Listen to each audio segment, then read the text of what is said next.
सफ़ों में दोस्त मौजूद हैं, उन पर मुकम्मल एतमाद है। एतमाद इसलिए है कि उनको उनके हलकों की आवाम ने एक मैंडेट दिया है और वो उस मैंडेट के मुताबिक एक नज़रिए पर और एक मकसद के लिए खड़े हुए हैं। मकसद क्या है? हम चाहते क्या है? कानून साजी क्या करना चाह रहे हैं?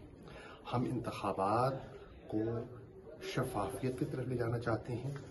ये मुल्क के मफाद में है, ये जमहूरियत के मफाद में है।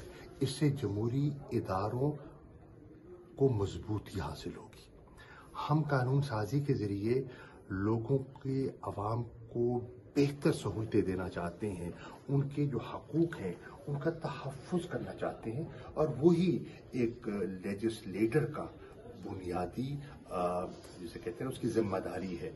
कानून साजी उनकी बुनियादी ज़िम्मेदारी है। मुझे यकीन है कि इंशाअल्लाह हमारे जितने मेंबरान हैं, हमारे जितने हलीफ हैं, वो ज़िम्मेदारी का सबूत देंगे और कानून साजी में अपना किरदार अदा करेंगे। शाह जी, इत्तेहादियों को तो आपने एतमाद में ले लिया, इत्तेहादी राजी भी हो गए। जहांगीर तरीन साहब का जो ग्रुप है उस बारे में आपका क्या ख्याल है? देखिए, पीटीआई में कोई ग्रुप नहीं है।